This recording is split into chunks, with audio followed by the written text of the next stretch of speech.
আর প্রথমে আমি সাফামণি আপুকে বিগেস্ট কংগ্রাচুলেশন জানাচ্ছি। আপু অভিনন্দন আপনার দ্বিতীয় চ্যানেল মনিটাইজ হবার জন্য। দর্শক আপনারা গত কয়েকদিন আগেই দেখেছিলেন যে আমি একটি ভিডিও দিয়েছিলাম যেখানে সাফা আপু ওনার প্রথম ইউটিউব চ্যানেল মনিটাইজ করেছিলেন আমার দ্বিতীয় ব্যাচের কোর্স চলাকালীন সময়ে। তো সেই আপু কিন্তু সেই চ্যানেল থেকে এই চ্যানেল আজকে দ্বিতীয় চ্যানেল মনিটাইজ করতে পেরেছেন, অ্যাপ্রুভাল পেয়েছেন। আপনারা এখানে স্ক্রিনশট দেখতেই পাচ্ছেন।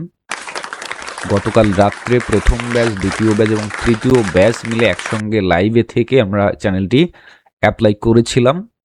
তো গতকাল করেছিলাম, আজকে সকাল ৮টায় ওনার চ্যানেলটি অ্যাপ্রুভাল পেয়েছেন, উনি এটা আমাকে জানিয়েছেন। আমি অত্যন্ত খুশি হয়েছি, সেই সঙ্গে প্রথম, দ্বিতীয়, তৃতীয় ব্যাচ আশা করি তারাও খুশি হয়েছেন এবং যারা আমার আপডেটগুলো দেখেন তারাও আশা করি খুশি হয়েছেন। তো একটা কথা আমরা সবসময় জানি যে যিনি রাঁধেন তিনি চুলো বাঁধেন, বা যিনি চুলো বাঁধেন তিনি কিন্তু রাঁধেন, ব্যাপারটা এমন থাকে। তো যাই হোক, প্রথম ব্যাচ থেকেও অলরেডি মনিটাইজেশন পেয়েছেন এবং দ্বিতীয় ব্যাচ থেকেও পেয়েছেন। তৃতীয় ব্যাচ সবেমাত্র শুরু হয়েছে, হয়তো বা একটা ক্লাস হয়েছে, তারাও পাবেন। তো কথা হচ্ছে প্রত্যেকটা ব্যাচে কিন্তু মোটামুটি অনেকেই আসেন এবং অনেকেই ক্লাস করেন, অনেকেই পরিশ্রম করেন। তবে সবার যে অগ্রগতি বা সবার যে ফলাফল এটা কিন্তু সমানভাবে আসবে না, সবার কুইকলি আসবে না। ওই যে বললাম যে যিনি চুল বাঁধেন তিনি, যিনি রাঁধেন তিনি কিন্তু চুলও বাঁধেন, ব্যাপারটা এই। অর্থাৎ সাপা আপু অলরেডি একটা চ্যানেল মনিটাইজ করতে পেরেছেন, পরেরটাও পেয়েছেন। এমন নয় যে আধ্যাত্মিকভাবে পাচ্ছেন চ্যানেলগুলোর মনিটাইজেশন, অথবা উনি পাট খেতে ঢিল মারছেন বা আনুমানিকভাবে ভিডিও দিচ্ছেন আর ওনার কপাল গুণে সবগুলোতে ভিউ আসতেছে, সাবস্ক্রাইব হচ্ছে, তারপর মনিটাইজেশন করতেছেন, আবার অ্যাপ্রুভাল পাচ্ছেন, এমনটা একদমই নয়। বরং এই সময়টায় এই ধরনের চিন্তা ভাবনা করাটাই মুশকিল, কারণ ইউটিউব বর্তমানে যাদেরকে মনিটাইজেশন দিচ্ছে যথেষ্ট বিচার বিবেচনা করে ম্যানুয়াল রিভিউ করার পর যদি মনে হচ্ছে যে না দেয়া যায়, সেইভাবেই দিচ্ছে। বুঝতে পারছেন তাহলে ভিডিওগুলো তৈরি করার ক্ষেত্রে কি পরিমাণ পরিশ্রম দিতে হচ্ছে এবং গাইডলাইনগুলো প্রত্যেকটা পয়েন্ট ধরে ধরে মানতে হবে। যদি না মানেন কেউ, তাহলে মনিটাইজেশন অন্তত পাবেন না। ভিউজ সাবস্ক্রাইবার লাখ লাখ আসতে পারে, কিন্তু মনিটাইজেশন পাওয়াটা এই মুহূর্তে চ্যালেঞ্জ হয়ে দাঁড়াবে। ঠিক আছে? তো যাই হোক, সাপা আবুর প্রশংসা না করলেই নয়, একজন পরিশ্রমীকে অবশ্যই প্রশংসা করা উচিত। না করলে পরিশ্রমীরাও ডিমোটিভেটেড হতে পারেন। এই কারণে বলতেছি যে সাপা আপু অনেক পরিশ্রমী। কারণ হচ্ছে যে দেখেন, একজন ফিমেল পার্সন এবং বিবাহিত যদি হন আরও, তো তিনি যদি ফুল টাইমও ফ্রিল্যান্সার হন, আর কোনো কাজ যদি না করেন, ব্যবসা বাণিজ্য চাকরি বাকরি কিচ্ছু যদি না করেন, তারপরে একজন ফিমেল পার্সন কিন্তু অনেক ব্যস্ত থাকেন।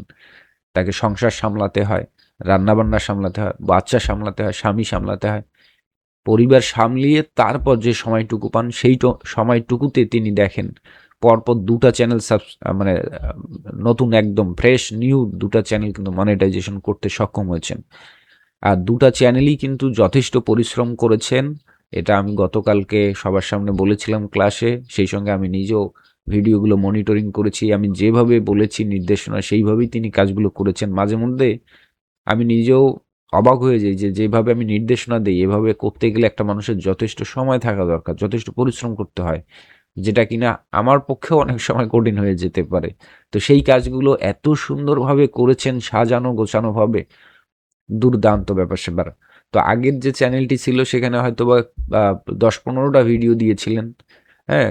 কিন্তু পরের যে চ্যানেলটা সেখানে কিন্তু অত ভিডিও দেননি।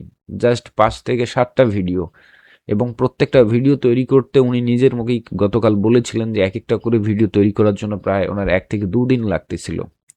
তো দেখেন কি পরিমাণ সময় দিয়ে, যদিও এআই এর রিসোর্স ব্যবহার করতেছি আমরা, এআই থেকে ফুটেজ বা বিভিন্ন কিছু ব্যবহার করতেছি, তথাপি ম্যানুয়াল অনেক কাজ থাকে যেটা উনি ওই ভিডিওগুলোতে করেছেন। আর আগের যে চ্যানেলটা ওনার মনিটাইজ হয়েছিল সেটাতে আমি যতখানি খুশি হয়েছি তার চেয়ে বেশি বেশি খুশি হয়েছি এই চ্যানেলটি মনিটাইজ পাওয়ার ক্ষেত্রে।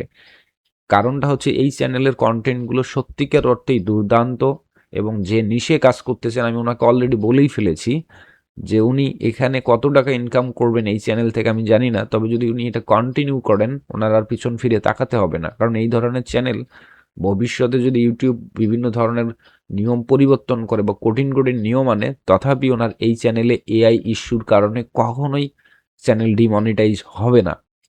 এই আত্মবিশ্বাস আছে এবং আমি এটা জানি যে এটা হবে না, ঠিক আছে? এমনকি তিনি যদি এই চ্যানেলটা কন্টিনিউ করে, তিনি আর কিছু না হোক অন্তত আশা রাখি ভবিষ্যতে উনি বাংলাদেশের জাতীয় পর্যায়ের পর্যন্ত অ্যাওয়ার্ড পেতে পারেন। ইউটিউব ইনকামের জন্য না, বরং তিনি যে চ্যানেলটাতে যে ধরনের কন্টেন্টগুলো দিচ্ছেন মানুষের কল্যাণে, সমাজের কল্যাণে, এই কারণে উনি অ্যাওয়ার্ড পাওয়ার মতো যোগ্যতা রাখেন। তো যাই হোক, আমি আপনাদেরকে আগেও বলেছি যে এখন হয়তোবা আপনাদেরকে কোর্সের পোস্ট হয়তোবা সামনে আসবে না। এখন যা দেখবেন শুধু এই যে প্রথম ব্যাচ, দ্বিতীয় ব্যাচ, তৃতীয় ব্যাচ, এগুলোর সাকসেস, আর্নিং, এগুলোই আপনাদেরকে জানাবো। আশা করি যারা ইউটিউব নিয়ে কাজ করেন তারা আমার এই ভিডিওগুলো, এই কথাগুলো শুনলে ইন্সপায়ার হবে। না যদি না হন সমস্যা নেই, অন্তত আমার যে রানিং চলমান যে ব্যাচগুলো রয়েছে, আমার মূলত তাদেরকেই ইন্সপায়ার করার উদ্দেশ্য থাকে। তো আশা করি এই সাবা আপুর এই সফলতা থেকে আপনারাও শক্তি সঞ্চার করে নতুন উদ্যমে কাজ করবেন। যে সাফা আপু যদি এত ব্যস্ত মানুষ, উনি যদি পরপর 2টা চ্যানেল মানে মনিটাইজ করতে পারেন, তাহলে আপনারা কেন না? আর এটাও বলে দিই যে ধরেন একটা ব্যাচ থেকে যদি ধরেন কেউই না পায়, এর অর্থ এই না যে আমার গাইডলাইন কাজ করছে না, তাই না? তো সেটা তো হয়নি, বরং প্রথম দ্বিতীয় ব্যাচ থেকে অলরেডি কয়েকজন মনিটাইজেশন পেয়ে গেছেন এবং কয়েকটি চ্যানেল মনিটাইজ হয়ে গিয়েছে। সো এতটুকু আস্থা রাখেন যে আমার গাইডলাইনগুলোতে পরিপূর্ণভাবে কাজ করলে আপনার ব্যর্থ হওয়াটাই অসম্ভব। আর যদি সেখান থেকে বিন্দুমাত্র, যদি এই মুহূর্তে অন্তত বিন্দুমাত্র যদি পণ্ডিতি করেন, একটু গাইডলাইনের বাহিরে গিয়ে একটু চেষ্টা করেন, তাহলে আমি মনে করব যে আপনার মনিটাইজেশন না পাওয়ার চান্সটা অনেক বেশি, অর্থাৎ 90%ই আপনার রিস্ক থেকে যাবে যে আপনি মনিটাইজেশন পাবেন কিনা।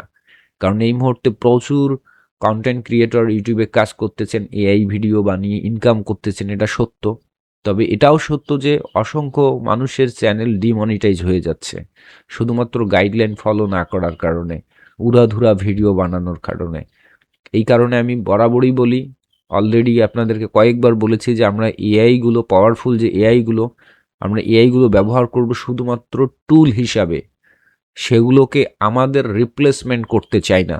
যদিও এআইগুলো অত্যন্ত পাওয়ারফুল, চাইলে আমাদের এ টু জেড সব কাজ সে করে দিতে পারে, একদম ভিডিও আপলোড করে দেওয়া পর্যন্ত, ভিডিওর কনসেপ্ট তৈরি করা থেকে শুরু করে ভিডিও একদম ফুললি কমপ্লিট করে সে অটোমেটিক্যালি আপলোড করতে পারে অটোমেশনের মাধ্যমে। কিন্তু আমরা কোনোভাবেই সেটা চাচ্ছি না। যদি সে এআই সব কিছু করে দেয়, তাহলে আমাদের মানুষের কোনো দাম থাকবে না, একটা সময় আমাদের অস্তিত্ব সংকটে পড়বে। সো আমাদের কাজগুলো যদি এআই করে, আমাদের দিয়ে কি হবে, তাই না বিষয়টা?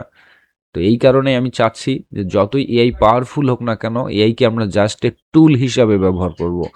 আমরা তাকে কাজে লাগাবো, আমাদের প্রয়োজনে লাগাবো, আমরা সিদ্ধান্ত নেওয়ার ক্ষেত্রে আমরা সিদ্ধান্ত নিব, বাট এআইকে পূর্ণ দায়িত্ব দিব না। যদি এভাবে কাজ করতে পারি, তাহলে আমাদের যে ম্যানুয়াল এফোর্ট, এটা থাকার ফলে আমাদের কন্টেন্টগুলো অনেক প্রাণবন্ত হবে, অনেক ক্রিয়েটিভ হবে এবং ইউটিউব এই ধরনের ঝামেলাগুলো করবে না।